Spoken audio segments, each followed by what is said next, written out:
Assalamualaikum warahmatullahi wabarakatuh. Selamat datang pada materi pembelajaran pemrograman website. Sebelum masuk dalam praktek langsung perancangan dan pengembangan website, maka sebagai langkah awal, mari sama-sama kita memahami bagaimana sebenarnya konsep dasar dalam pemrograman berbasis website. Nah, pada kesempatan kali ini kita akan mencoba melihat dan memahami bagaimana konsep dasar dalam web access atau bagaimana aksi yang dijalankan ketika seseorang mengakses sebuah halaman website. Nah, berbicara masalah website, tentunya sudah sangat sering kita berinteraksi dengan website. Di kehidupan modern saat ini, media website menjadi salah satu media akses yang paling sering digunakan untuk berbagai kebutuhan dan kegiatan, seperti misalnya akses informasi secara digital, kemudian media aplikasi secara online dengan proses interaksi yang bisa dilakukan kapan saja dan di mana saja, dan masih banyak lagi pengembangan dan penggunaan media website untuk berbagai kebutuhan dan kegiatan-kegiatan yang ada saat ini. Namun, apakah pernah terfikir oleh kita apa yang terjadi di belakang layar ketika kita memasukkan sebuah URL atau alamat pada web browser? Dan bagaimana urutannya sampai muncul sebuah halaman pada web browser sesuai dengan URL yang kita akses? Nah, secara umum, ketika kita mengakses sebuah website dengan memasukkan URL atau alamat website, maka browser akan terhubung ke server dan meminta sebuah halaman.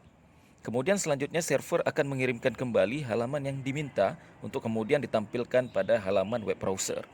Nah, artinya ada dua buah perangkat yang saling terhubung atau terkoneksi untuk melaksanakan tugas-tugas di dalam menjalankan sebuah halaman website, yaitu yang pertama adalah perangkat dengan web browsernya dan tentunya sebuah mesin server yang menyimpan seluruh data-data yang berkaitan dengan website. Nah, jika dilihat proses secara lebih detail ketika kita mengakses sebuah website, maka dapat dipahami dalam proses yang ditampilkan sebagai berikut. Nah, yang pertama, ketika user mengaktifkan atau mengetik sebuah URL atau halaman di browser, kemudian browser menghubungi server pada alamat URL tersebut. Nah, setelah terhubung, browser kemudian akan mengirimkan HTTP request dan selanjutnya server akan menjawab dengan mengirimkan kembali HTTP responsnya. Nah, yang kelima, untuk dokumen yang terdiri dari berbagai macam file, beberapa file, maka browser harus mengirimkan kembali requestnya untuk masing-masing atau untuk setiap file. Nah, yang terakhir, setelah semua proses dilaksanakan, maka browser akan menampilkan semua dokumen yang diminta untuk ditampilkan kepada user. Nah, jika kita melihat lagi dalam analogi sederhananya, ketika kita mengakses sebuah website, dalam analogi yang sederhana, anggaplah sebuah website tersebut merupakan sebuah rumah. Untuk tahap awal, ketika membangun sebuah rumah, tentunya membutuhkan tanah untuk tempat pembangunan rumahnya.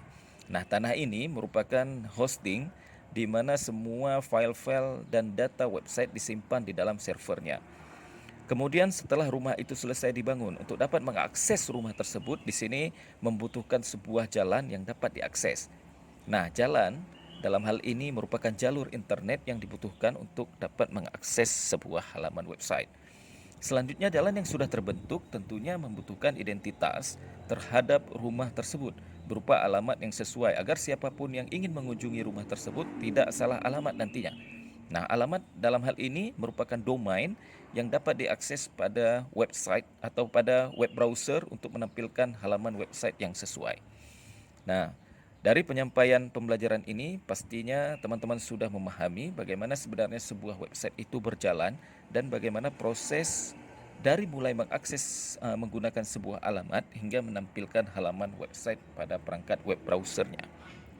Next, untuk materi selanjutnya, kita akan mencoba membahas analogi sederhana dalam pengembangan website, mulai dari perencanaan hingga perangkat-perangkat atau tools dasar apa saja yang dibutuhkan untuk dapat membuat sebuah halaman website yang kita inginkan. Terima kasih atas perhatiannya. Wassalamualaikum warahmatullahi wabarakatuh. Sampai jumpa untuk di materi-materi selanjutnya. Terima kasih.